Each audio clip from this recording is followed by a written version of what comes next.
আজকে আমি তোমাদের কাছে শেয়ার করব একটা সিম্পল প্রসেসের নুডলস। তো নুডলসটা আমি কিভাবে তৈরি করছি দেখে নাও। এখানটায় পেঁয়াজ কুচি, লঙ্কা কুচি, টমেটো কুচি নিয়ে নিয়েছি। নুডলসটা কিন্তু ভালো করে সেদ্ধ করে নিয়েছি। আলু কুচিও নিয়ে নিয়েছি, এইভাবে ডুমো ডুমো করে আলু কেটে নিয়েছি। এরপর তেলটা ভালো করে গরম করে নিয়েছি। দেন আমি কি করেছি, পেঁয়াজ কুচি, টমেটো কুচি আর লঙ্কা কুচি কিন্তু দিয়ে দিয়েছি। একটা ছোট্ট টমেটো দিয়েছিলাম, লঙ্কা দিয়েছিলাম 7-8টা, আর পেঁয়াজ দিয়েছি একটা বড়। তারপরে কিন্তু পেঁয়াজটা ভালো করে ভাজার পরে আমি আলুটা দিয়ে দিয়েছি। একসঙ্গে ভালো করে মিক্স করে তারপরে আমি দিয়ে দিলাম এখানটায় পরিমাণ মতো নুন। এরপরে আমি ভালোভাবে এই সবজিটার সঙ্গে মিক্স করে নেব নুনটা, যাতে প্রত্যেকটা সবজির টুকরোতে নুনটা ভালো করে ঢোকে।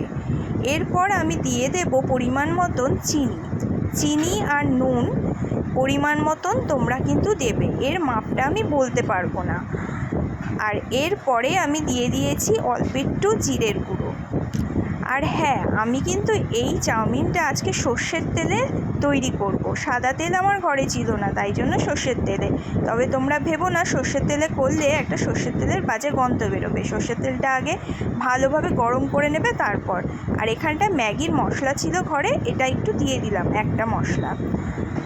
ভালোভাবে মিক্স করে নিচ্ছি। তারপর কিন্তু আমি দিয়ে দিচ্ছি সেদ্ধ করে রাখা চাউমিনটা। হ্যাঁ, একটা জিনিস বলতে তোমাদের ভুলে গেছি, চাউমিনটা যখন সেদ্ধ করবে আগে জলটা কিন্তু ফুটিয়ে নেবে ভালো করে, তারপরে সেদ্ধটা করবে। আর ছাকার সময় একটু ঠান্ডা জল মিক্স করে নেবে, তাহলে কিন্তু চাউমিনটা ঝরঝরে থাকবে, গলেও যাবে না।